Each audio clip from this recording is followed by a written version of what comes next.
Thank you, everyone, for joining us. This is the third in a three-part series on M&A, having to do with the key leadership and managerial skills needed to do it better. This is brought to you by TeamTelligent, Roger Pearman and Bob Eichinger. We'll hear from Roger in a second.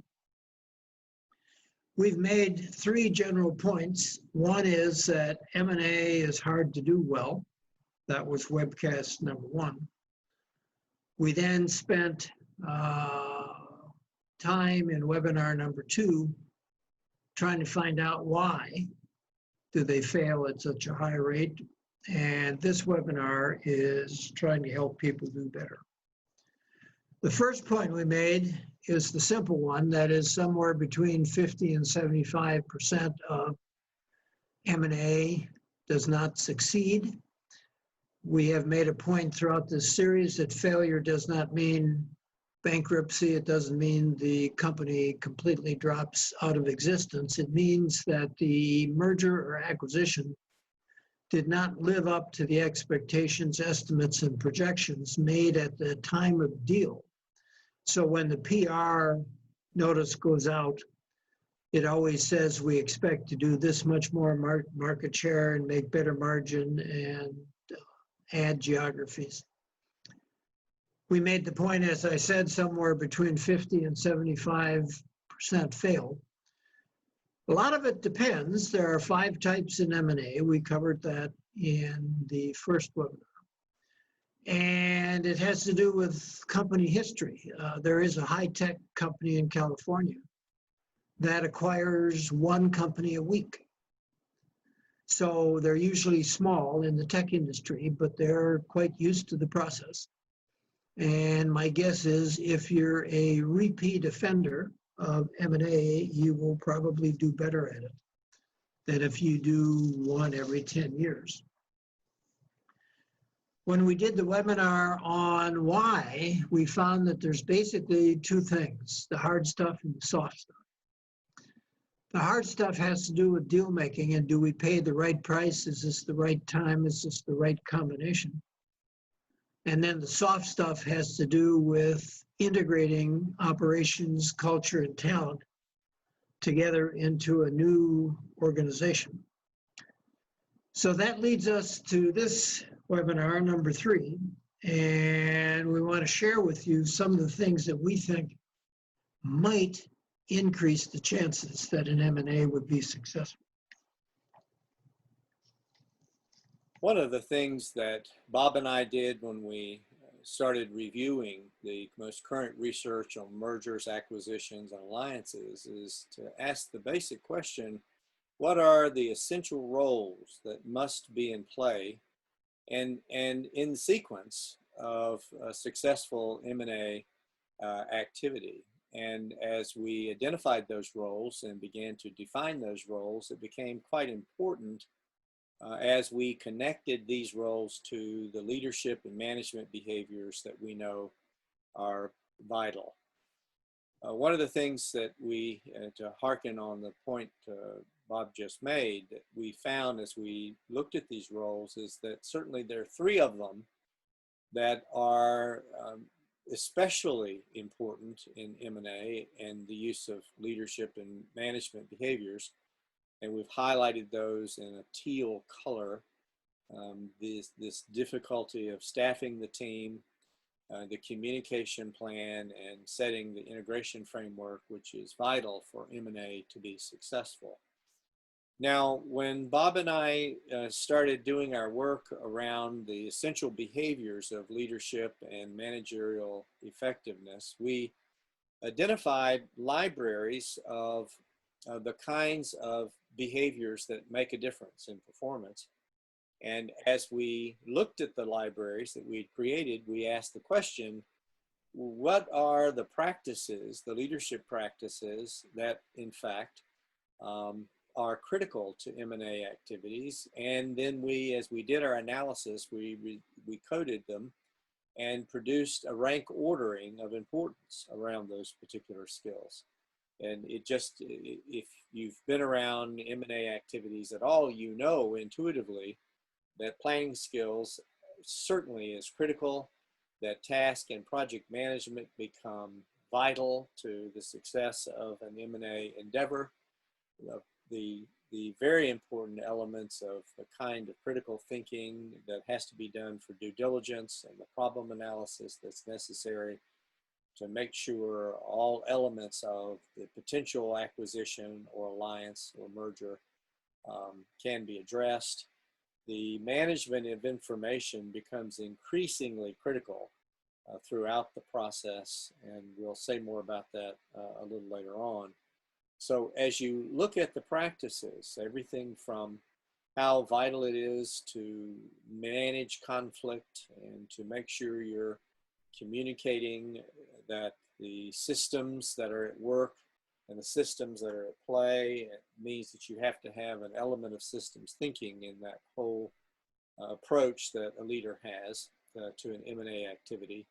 Then, of course, as you look at the other elements here on our list, you see really a key interest around how we read and motivate individuals, we engage them and manage teams. And so, as I said, when we did our analysis with the key library practices for leaders, we came up with this rank ordering of the practices and their importance in M&A activity. Now, of course, to sort of echo the earlier observation, there is what's considered often the hard stuff, which you see in red, the planning, the analytical processes, the task management, what's often seen as the hard-nosed activities associated with mergers, acquisitions, and building alliances. And then what is labeled the soft or subtle issues of conflict management, we put in purple, the reading people, motivating, etc. And we see that this has a vital implication for the way in which you staff M&A, which we'll talk about in more detail. If you look at it in this form, you see that we really are talking about two different leaders who have skill sets to help the M&A activity be successful. Now, we also applied the same analysis to our managerial library of practices.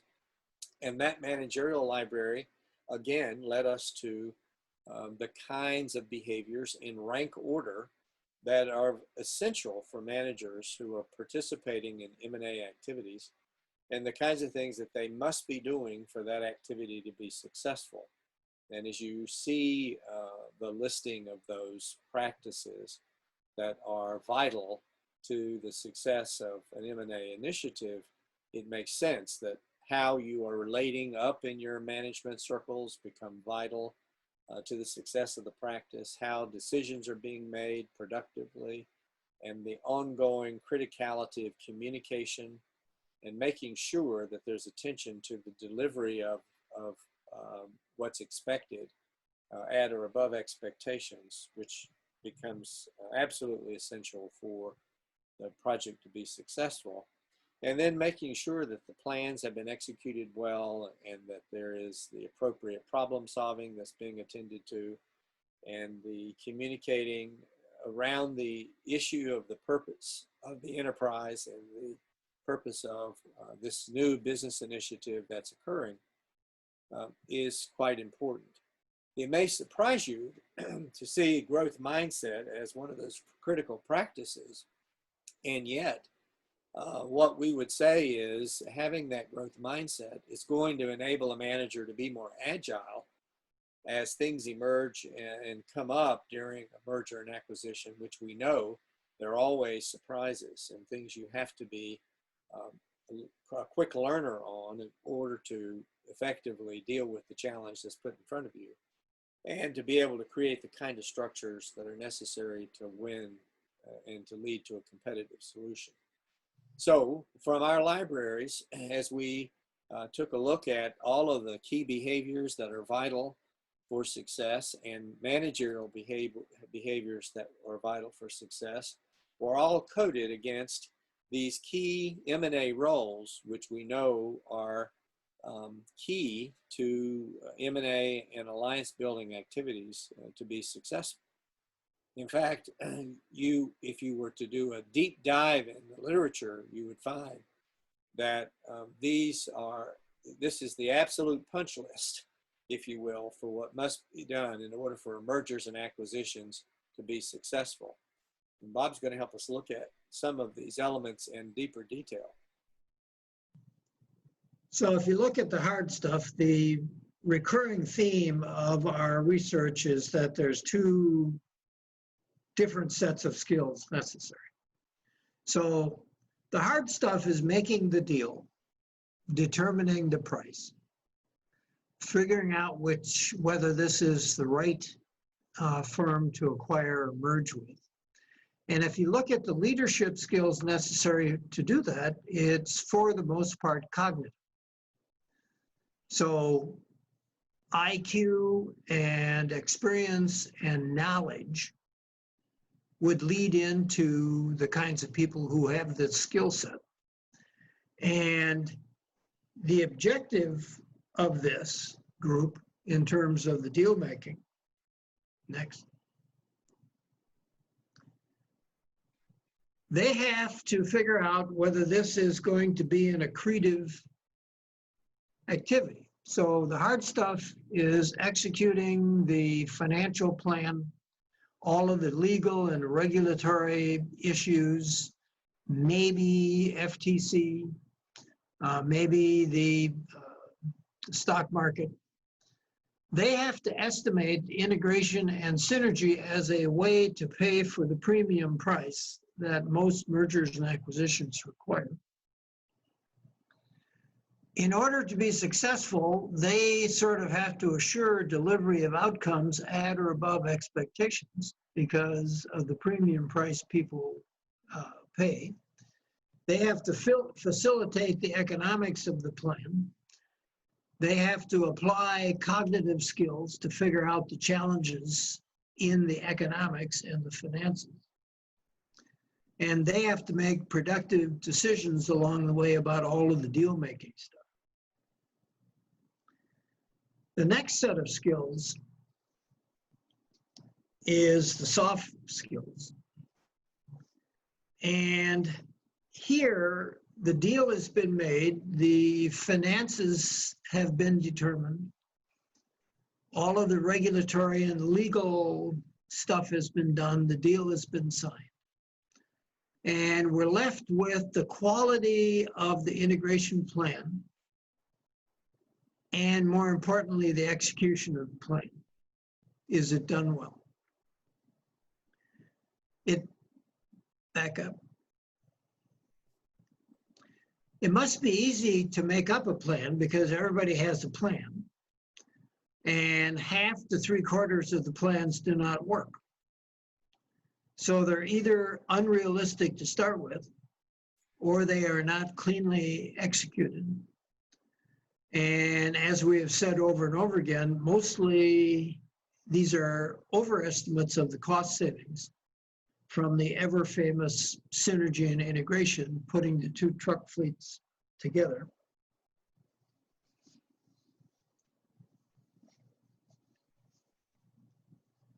Now, if you look at the skills necessary to do the soft part, these, for the most part, are not cognitive skills.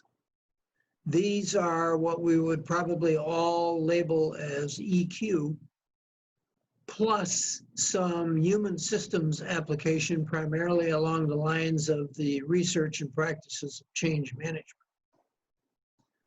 So this is completely people-oriented. Finances are not impacted by two cultures clashing, although the business won't be successful. It's people who are impacted by dueling cultures and dueling management staff. So these tend to be all of the soft skills that are applied. So in hard skill application,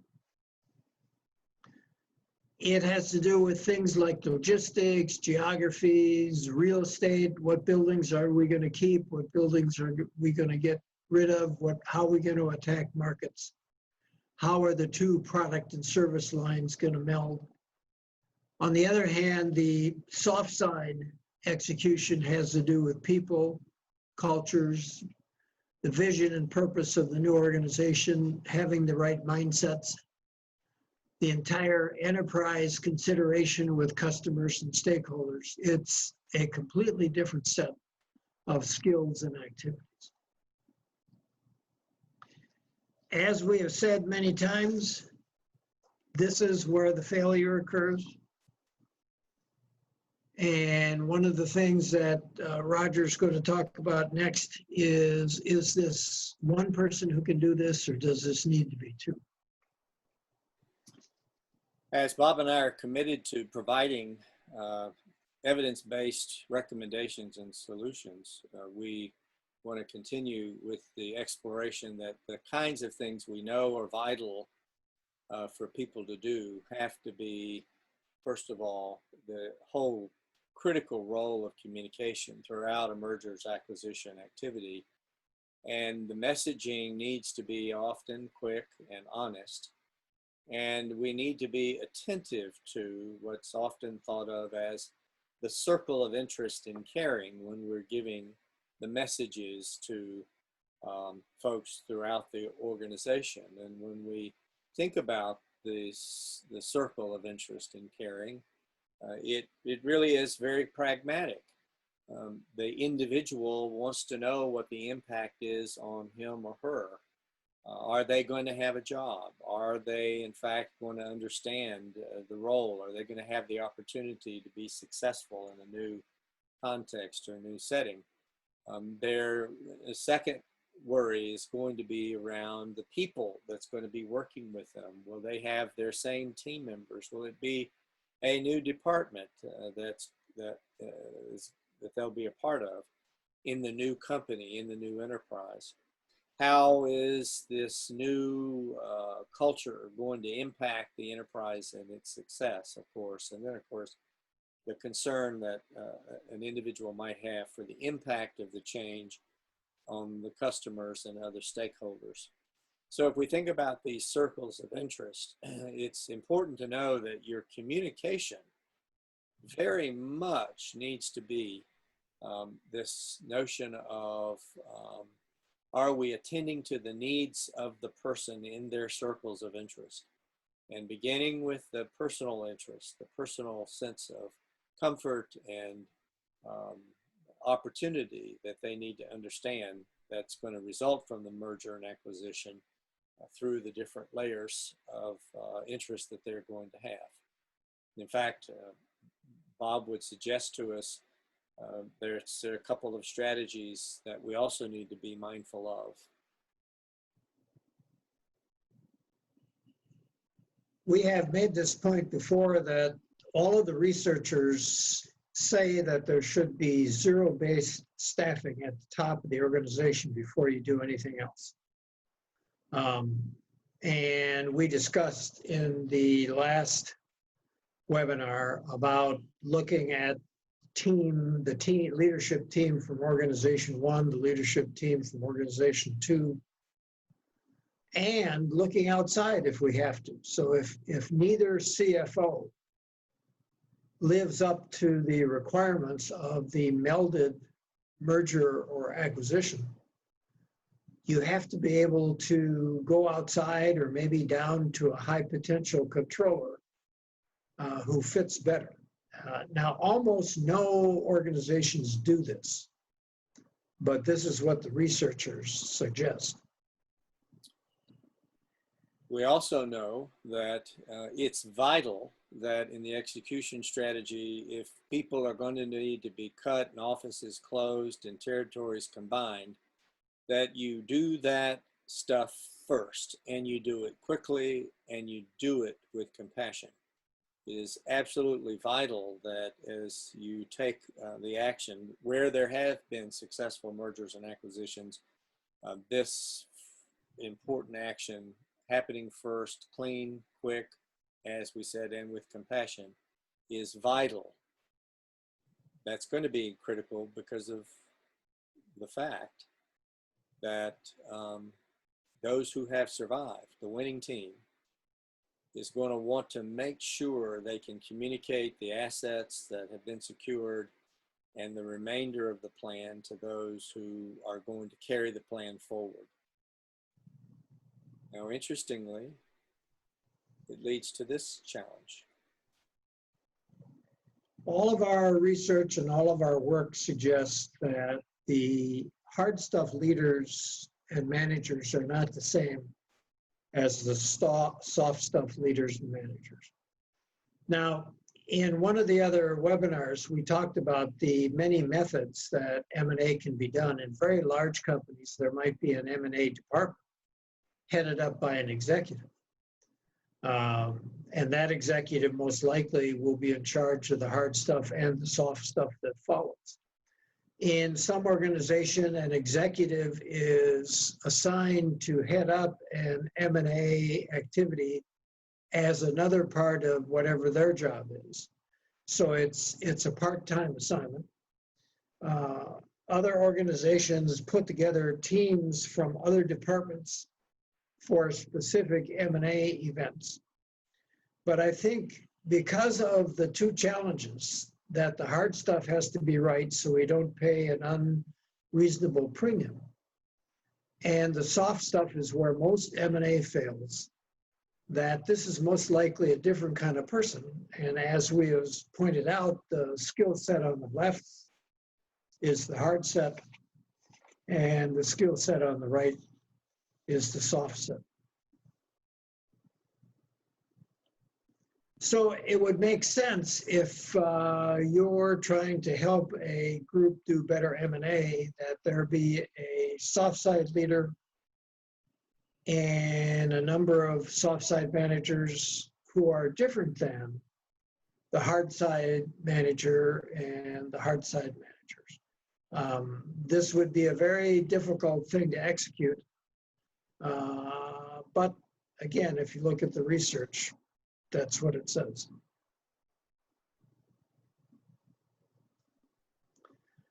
So as we've said, the deals are made by the hardsiders on the financial facts who overestimate savings from integration and synergy, and the deal is then lost trying to meet those unrealistic projections and estimates. The deal is made on the facts and lost to feelings and human nature. We have attempted in our 3 webinars to give you a thorough understanding of mergers, acquisitions, and alliances, how most of them are attempted and why they fail, the particulars as to why they fail, and we've also provided for you an evidence-based solution of what we can do about it. We have now enough history, enough evidence, enough science of mergers and acquisitions to both understand the problems as well as the key actions that will lead to success. So check out the 3 webinars at our website, www.teamtelligent.com, as well as any of our other actual recordings of webinars that we've done on talent topics that you could find enriching in doing the work that you do. Thank you. This has been a webinar series from TeamTelligent.